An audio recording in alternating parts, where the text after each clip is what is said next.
It all started during the second semester of college. I had just turned 20 and was slowly learning what it meant to be away from home. Dorm life, late-night study sessions, the sudden silence after lights out. It was a strange kind of freedom, one that didn't always feel free. But there was one class I never missed, not even once. Literature and modern thought. Not because I loved reading or because I enjoyed the endless discussions about authors I'd barely heard of, but because of him. Professor Marcus Reed. Tall, calm. His voice was deep, the kind that wrapped around the room and made everyone listen. He never raised it, never hurried. His skin was dark as polished wood, and his eyes held something I couldn't explain. Power, maybe, or mystery, or something buried even deeper, like he had lived 1,000 lives before walking into our classroom. At first, it was just curiosity. Then it turned into something else. I began sitting closer to the front, watching the way he moved, the way he spoke. I noticed things others didn't, like how he never wore a watch but always knew the exact time, or how his fingers paused just for a second before turning a page. He made everything feel slower, heavier, more intense. I started to wonder about him outside the classroom. What kind of books he read at home. What music played in his car. Whether he noticed how my hand sometimes trembled when I passed him my assignments. I told myself it was just a silly crush. Every girl has one, right? But my thoughts drifted further. Deeper. I had overheard whispers from other students about how charming he could be in private, about how he once wrote poetry that had made someone cry, about how he never married. And then there were the other kinds of whispers, reckless, hushed, and half-laughed. Girls giggling in the hallway, talking about how men like him were passionate, intense, strong in every way. I didn't believe them. Not fully, but the ideas lingered, not just in my mind but in my body too, a quiet heat that would rise when I least expected it. Then one evening after class ended, he called my name. "Can I see you in my office for a moment, Eliza?" My heart jumped. I nodded, forcing myself to stay calm, pretending it was normal. But my footsteps felt uneven as I followed him down the empty hallway.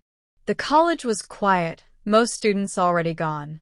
I could hear the faint sound of the janitor's cartwheels echoing from a distant corridor.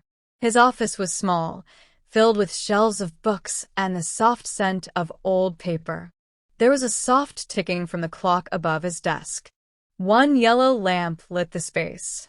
It wasn't cold, but I felt a chill along my arms. He closed the door behind us gently, not hurried. Not loud. He didn't sit behind the desk. He leaned against it, arms crossed, eyes watching me, not unkindly, just closely. "I've noticed you've been very focused in class lately," he said slowly. I nodded. "I've been trying harder." He tilted his head slightly. "That's good. But I get the sense there's something else. Something on your mind." I froze. I tried to smile, but my mouth was dry. "There's nothing," I said, too quickly. He studied me for a long second. "You sure?" There was a long pause. And then I made the smallest mistake. I looked at him, really looked. Not the way a student should look at a teacher. Not the way I had looked at anyone before. And he saw it. He didn't react. Not with shock. Not with disapproval. Just silence. The clock on the wall ticked louder than before. Finally, he spoke again. Softer now. "You know," he said, "you're not the first student who's admired someone they shouldn't." My face burned. I didn't. "It's all right," he said. "You don't have to explain."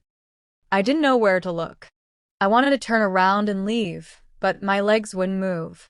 He stepped a little closer, not touching, just near enough for me to feel the weight of his presence.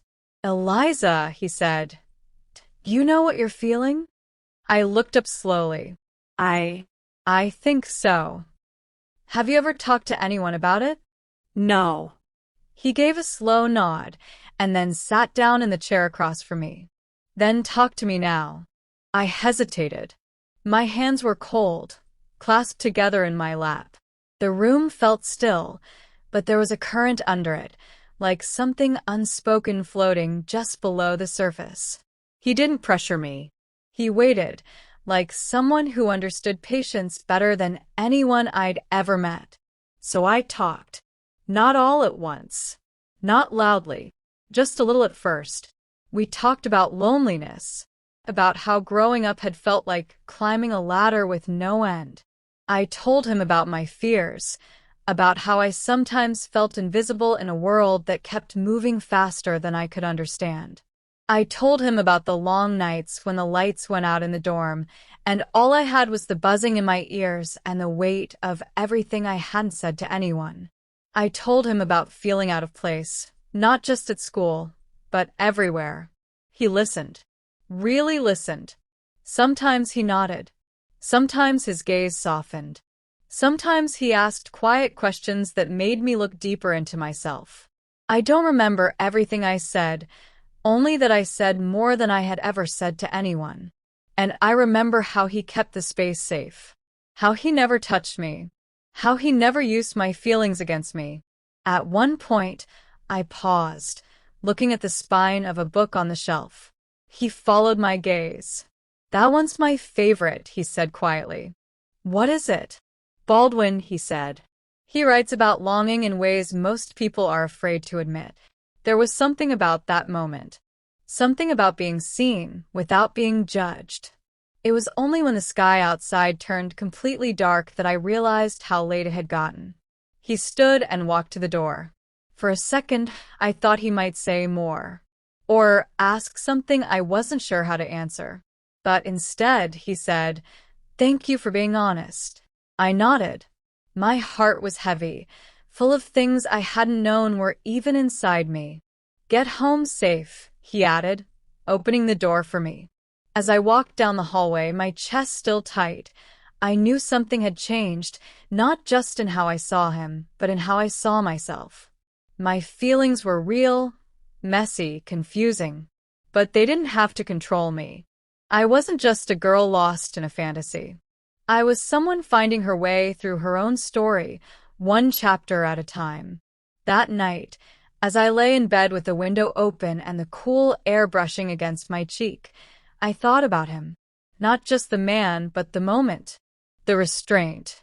The quiet understanding that passed between us. And sometimes, the heart learns most when it's quiet and no one else is watching.